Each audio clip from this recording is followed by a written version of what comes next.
Boa noite. Boa noite. Que horas são, hein? São meia-noite, 24 graus Celsius. Vejam os fatos do governo de João Goulart e do golpe de 1964. Agora, no Jornal dos Play. Vamos iniciar falando do governo de João Goulart. Em 1956, a renúncia de Jânio Quadros criou uma grave situação de estabilidade política.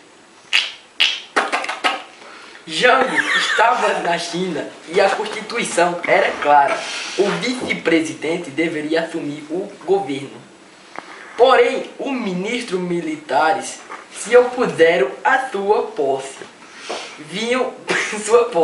Pois viam nele uma ameaça ao país por seus vínculos com políticos do Partido Comunista Brasileiro, PSB, e do Partido Socialista Brasileiro, PSB. Apesar disso, não havia unanimidade nas altas esferas militares sobre o veto a Jango. Liderada por Leonel Brizola, cunhado de Jango e governador do Rio Grande do Sul, teve início o que ficou conhecido como campanha de legalidade. Brizola e o general Machado Lopes, comandante do Terceiro Exército, baseado no Rio Grande do Sul, mobilizaram o Estado em defesa da posse de Jango. Usando uma cadeia de mais de 100 emissoras de rádio, o governador gaúcho conclamava a população a sair às ruas e defender a legalidade. A campanha da legalidade logo recebeu o apoio dos governadores Mauro Borges, de Goiás, e Ney Braga, do Paraná. Vamos para mais notícias, direto do jardim lá embaixo com Vitor Escova. No Congresso Nacional, os parlamentares também se opuseram ao impedimento da posse de Jango. Na volta da China, Goulart aguardou em Montevidéu, capital do Uruguai, a solução da crise político-militar desencadeada após o renúncio de Jânio. Como os militares não retrocediam, o governo fez uma proposta conciliatória: a adoção do parlamentarismo! O presidente tomaria posse, preservando a ordem constitucional, mas parte do seu poder seria deslocada para o primeiro-ministro, que faria chefiar o governo. No dia 2 de setembro de 1961, o sistema parlamentarista foi aprovado pelo Congresso Nacional. No dia 8, Jango assumiu a presidência e Tancredo Neves, do PSD, de Minas Gerais, ministro de governo de Vargas, tornou-se o primeiro-ministro. Vamos voltar ao estudo lá em cima com o João Eco. Neves demitiu-se do cargo em julho de 1962 para concorrer às eleições de outubro do mesmo ano.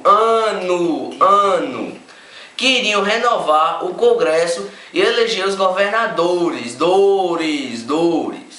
Goulart articulou a retornada do regime presidencialista. Após a saída de Tancredo,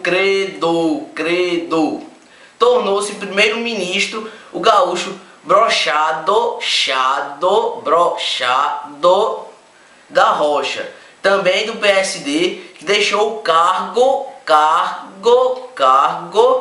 em setembro do mesmo ano, sendo sucedido por Hermes Lima.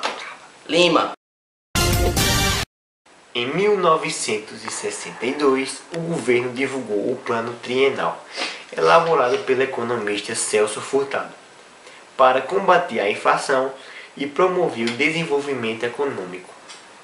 O Plano Trienal falhou, após enfrentar forte oposição, e o governo brasileiro se viu obrigado a negociar empréstimos com o Fundo Monetário Internacional, o que exigiu cortes significativos nos investimentos. Nesse período, foi convocado um plebiscito sobre a manutenção do parlamentarismo ou o retorno ao presidencialismo para janeiro de 1963. O parlamentarismo foi amplamente rejeitado, graças em parte a uma forte campanha publicitária promovida pelo governo. Vamos a mais notícias com Luiz Bola interrompido. A ditadura militar. A ditadura militar foi um período da política brasileira em que os militares governaram o Brasil. Esta época vai de 1964 a 1985. Caracterizou-se pela falta de democracia, supressão de direitos constitucionais, censura, perseguição política e repressão àqueles que eram postos ao regime militar. Desde a renúncia de Jânio Quadros em 1961, o Brasil vivia uma crise política.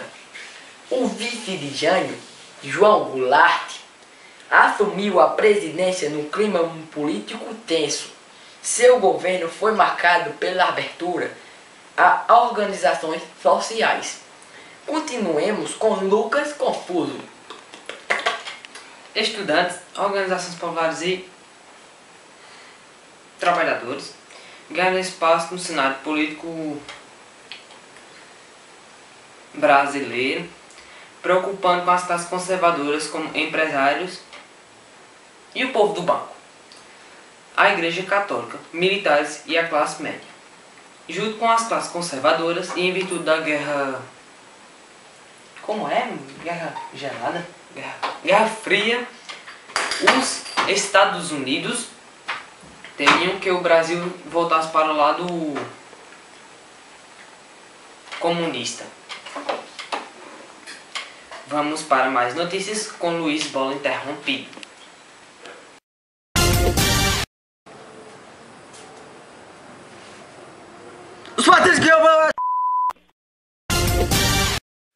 Agora vamos ao Otário Mesquita. Boa noite, pessoal! Boa noite, boys! Boa noite! Boa noite. Eu vou falar um pouco mais sobre o golpe de 64. Os partidos que se opõem a Jango, como a União Democrática Nacional e o Partido Social Democrático, o acusavam de estar planejando um golpe esquerdista e de ser o responsável pelos problemas que o Brasil enfrentava na época.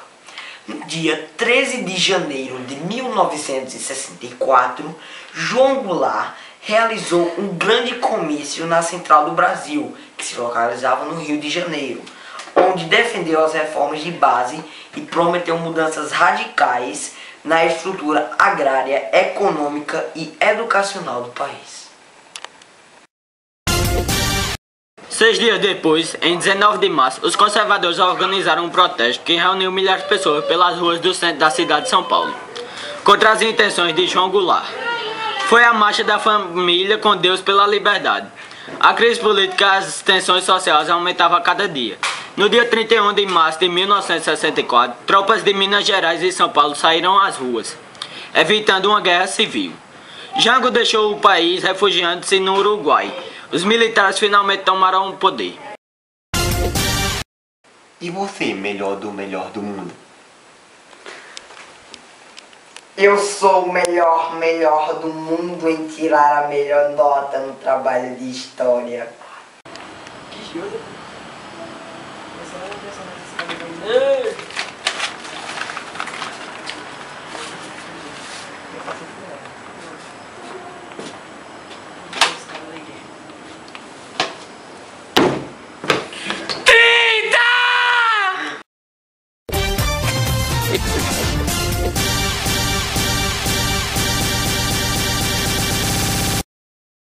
Dala tu cuerpo al alegría Macarena, que tu cuerpo es para dar la alegría y cosas buenas.